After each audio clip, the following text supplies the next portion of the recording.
abaikan SOP gudang. Hati-hati, modal toko bisa terbuang. Ngopi-ngopi.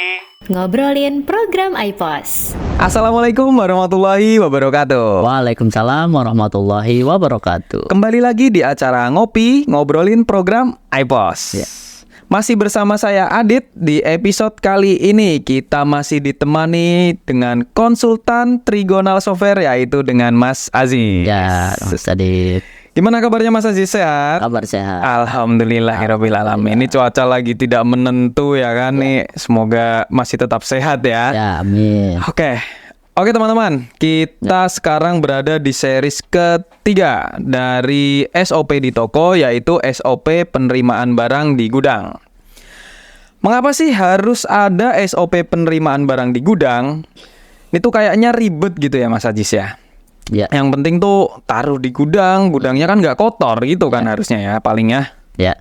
Kalau cuma taruh aja sih kelihatannya gampang ya, tapi harus siap-siap pusing belakangan. Waduh. Wah, ya kan. SOP gudang itu bukan nambah ribet kok, malah bikin kita lebih mudah. Misal, kalau tiap barang masuk nggak dicek, bisa-bisa Mas Adit terima barang yang kualitasnya jelek tuh. Oke. Atau misalnya jumlahnya nggak sesuai pesanan, Ya. ujung-ujungnya yang rugi siapa? Yang rugi kan pemilik toko juga ya. Modal toko bisa-bisa terbuang kalau begini. Itu Mas Adit.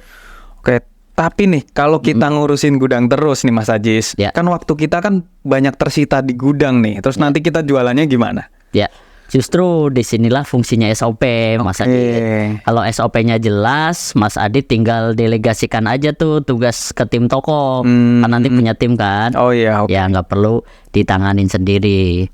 Dan mereka tetap bisa jalanin proses dengan benar tanpa perlu diawasi terus. Karena tadi udah ada SOP, mereka tinggal ngikutin SOP yang sudah kita buat. Oh gitu, oke Mas Aziz. Iya Mas Adit, jadi SOP penerimaan barang itu sebenarnya simpel banget sih. Saya jelasin ya. Oke, boleh. Nanti bisa ditampilkan di layar. Teman-teman bisa lihat di layar. Jadi ini di sini kita berbesar. Oke. Ini udah segini. Ini contoh SOP penerimaan barang di gudang. Oke. Nah, jadi saat mulai kita menerima barang dari supplier tuh. Oke. Nah, sebelum main taruh-taruh aja, ini ada yang namanya pengecekan barang. Oke. Cek sesuai nggak jumlahnya dengan PO atau surat jalan yang kita terima. Oke. Kan biasanya kita udah bikin PO tuh ke supplier mau pesen barang apa. Nah, pas datang juga biasanya supplier itu ada surat jalan, kita cocokin tuh. Gak cuma terima fisiknya, tapi kita cocokin dengan PO dan surat jalan. Nah, itu nanti ada prosesnya, kan hasilnya bisa sesuai bisa enggak ya. Kalau sesuai kan kita bisa lanjut. Tapi kalau nggak sesuai, kita bisa informasikan ke supplier. Misal jumlahnya kurang 1, ya kita informasikan ke supplier agar nanti biasanya sih ada revisi invoice atau surat jalan. Nah, kalau sesuai gimana? Langsung taruh nggak? Jangan dulu, karena ada prosesnya lagi, yaitu cek kualitasnya. Jumlahnya kan udah.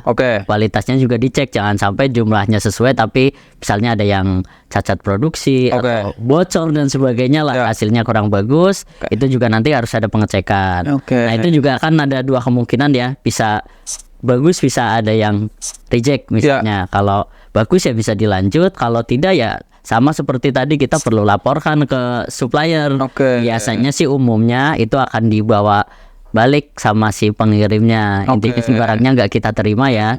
Sehingga nanti ada penyesuaian untuk surat jalan. Itu seperti itu. Jadi itu ya ada langkah pengecekan jumlah, pengecekan kualitas. Nah, kalau sudah, jangan taruh dulu di gudang atau di rak dan sebagainya. Input dulu di program kasir. Agar apa? Agar nanti di sistem stoknya itu bertambah. Nah, itu seperti itu. Biar nanti pas ada penjualan ya si kasir bisa jual, bisa ngecek juga si kasir, stoknya ada sekian. Nah, setelah itu baru simpan di gudang atau misalnya bisa juga di display atau di rak ya. Nah, itu juga nanti bisa disesuaikan. Misalnya sebelumnya di rak 1 ya taruhnya di rak 1, jangan taruh sembarangan, nanti nyarinya susah. Oke. Nah, itu kalau udah baru selesai, barang itu sudah dipajang, sudah bisa dijual. Jadi seperti itu, dan ini mungkin bisa berbeda ya di tempat teman-teman sesuai dengan alur. Misalnya makin banyak yang ngecek ya mungkin prosesnya bisa semakin panjang. Itu seperti itu Mas Adit. Sebentar Mas Aji. Nah, tadi Mas Aziz kan bilang kita harus mungkin masukin barang ke sistem dulu ya, gitu. Ya. Nah, sistem yang dimaksud untuk iPOS bisa nggak sih, Mas? Bisa dong, bisa iPOS, bisa ke toko, gitu. Bisa. Jadi iPOS itu bisa untuk penerimaan gudang juga ya, bukan sistem kasir berarti. Betul, nggak lebih dari sekedar program kasir. Asik banget. Oke, sebelum kita lanjut ngobrolin soal iPOS sebagai penerimaan barang nih Mas, SOP penerimaan barang, kita ngopi dulu deh. Oke, ini menarik berarti nih Mas. Saya tegaskan lagi, berarti iPOS ini nggak hanya untuk keperluan transaksi di kasir ternyata ya? Ya, betul. Jadi nggak cuma kasir tadi ya. Dengan iPOS kita bisa langsung nyocokin barang yang datang dari supplier dengan PO yang sudah kita buat sebelumnya. Jadi nggak cuma pas barangnya datang, sebenarnya jauh sebelum itu saat kita pesan barang itu juga kita bisa input di iPOS. Bisa sampai sejauh itu ya. Betul, sampai dari sehingga saat ada barangnya datang ya udah kita cocokin aja dengan apa yang sudah kita input sebelumnya. Sama apa enggak. Kalau nggak sama ya kita bisa komplain misalnya ke supplier kalau jumlahnya nggak sesuai dan sebagainya. Jadi itu ya Mas Adit. Terus nanti kalau memang ada barang yang tadi misalnya jumlahnya gak sesuai, itu kan bisa kita komplain ya. Terus misalnya ada barang rusak, itu juga di sistem ada fitur retur juga ke supplier, sehingga ada terdeteksi barangnya masuk berapa, terus dikembalikan berapa. Jadi semuanya terdokumentasi dengan rapi dalam satu sistem. Ya, jadi ini Mas Adit menu-menunya ya nanti ditampilin di layar. Jadi untuk transaksi yang berkaitan dengan supplier itu nanti ada menu namanya menu pembelian.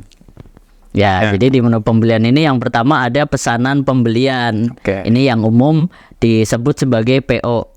Jadi nanti kalau kita mau pesan barang kita bisa input di sini. Dan nanti di menu ini kita bisa lihat mana pesanan yang sudah datang, mana yang belum. Kalau ada barang yang sudah kita pesan tapi belum datang, kita kan bisa follow up ya. Itu. Terus nanti kalau barangnya sudah datang, itu bisa kita input atau kita tarik ke daftar pembelian. Nah saat kita input, kita nggak perlu input ulang lagi tuh satu-satu, kita bisa tarik dari PO yang sebelumnya sudah kita buat. Nah di tahap inilah kita cocokin sama nggak dengan barang yang kita terima. Kalau memang ada penyesuaian ya kita bisa ubah dari sini. Itu nanti kalau sudah ini kita lakukan, otomatis stok yang ada di sistem bertambah tuh, sehingga nanti tim lain juga bisa ngecek stoknya udah ada. Jadi bisa dijual di kasir. Tuh terus ada pembayaran juga untuk bayar hutang, misalnya tadi barangnya datang kita harus bayar ke supplier. Sama yang terakhir di sini juga ada retur. Jadi misalnya barangnya udah kita terima, ternyata ada barang cacat produksi dan sebagainya rusak, itu bisa kita input di retur. Otomatis di sistem kita itu stoknya akan berkurang. Jadi bisa sampai retur juga berarti ya. Jadi tadi terdokumentasi dalam satu sistem, nggak mencar-mencar. Kita perlu apa ya ada di satu sistem. Itu Mas Adit. Ini keren banget nih berarti nih. Kalau misalnya nih Mas Aziz, mungkin ada teman-teman ya di sini yang udah terlanjur nggak pakai SOP di SOP untuk gudang. Nah, sebaiknya perlu mulai dari mana sih Mas untuk memperbaikinya? Nggak apa-apa sih kalau belum pakai ya, lebih baik terlambat kan daripada tidak sama sekali. Gitu peribahasanya. Yang pertama, buat prosedur dasarnya dulu Mas Adit. Tentukan siapa yang bertanggung jawab untuk bagian gudang. Jadi pastiin ada yang bertanggung jawab. Lalu ajari bagaimana cara mencatatnya. Nanti pas ada barang datang inputnya di mana. Tadi pas pesen barang inputnya di menu apa dan sebagainya seperti itu ya. Terus sosialisasikan SOP penerimaan barang dan pastikan ada sistem pengecekannya. Jadi diajarin. Biar nanti apa tadi yang bertanggung jawab itu ngerti, sehingga nanti kita nggak perlu ngawasin terus tuh karena kan sistemnya harusnya autopilot ya. Gitu. Terus nanti ada pengecekan stok opnam secara rutin, biar nanti kita ngecek ada stok selisih nggak, takutnya pas barang masuk inputnya nggak sesuai, otomatis kan nanti stoknya juga nggak sesuai ya. Benar. Nah itu nanti bisa di tracking juga di pos, ada fitur namanya kartu stok. Jadi kalau nggak sesuai kita cek barang datang terakhir itu berapa. Kalau nggak sesuai ya bisa kita tracking, bisa kita sesuaikan.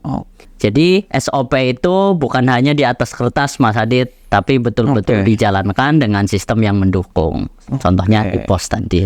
Wah, canggih sekali nih iPOS nih berarti nih ya Mas Aziz ya. Oke, berarti kalau bisa kita rangkum ya untuk SOP penerimaan barang itu yang pertama ketika barang itu datang kita harus cocokkan dulu surat jalan dengan PO-nya ya, betul, apakah barangnya apakah yang di catatan itu jumlahnya sama atau betul, tidak gitu kan. Kalau misalnya udah sesuai, kita cek lagi nih jumlah barang yang ada dan kualitasnya itu sesuai atau tidak gitu ya. Benar. Gitu. Nanti jika sudah kita masukin ke sistem dulu, betul, yaitu iPOS. Kasih, betul sekali. Oke, masukin ke iPOS. Betul. Gitu ya, baru kita taruh di gudang. Jangan barang datang langsung ditaruh. Benar. Mungkin kelihatannya mudah tapi bakalan sulit lah ke depan. Oke. Nah, SOP di gudang tuh nanti ada lagi ya? Ada nggak sih?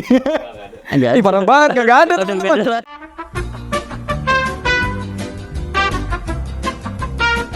Oke, Mas Aziz. Tadi kita sudah rangkum juga. Secara garis besar, intinya kesimpulannya itu punya SOP penerimaan barang di gudang itu bukan hanya penting ya kan, tapi krusial buat menghadapi fraud, kehilangan barang, dan menjaga stok tetap rapi. Betul. Dan buat yang belum punya sistem, iPOS bisa jadi solusi yang tepat. Betul? Betul. Oke, terima kasih nih atas waktunya Mas Aziz di ngopi kali ini ya. Dan terima kasih juga untuk teman-teman yang sudah bergabung di ngopi bareng kita kali ini. Salam sukses. Wassalamualaikum warahmatullahi wabarakatuh.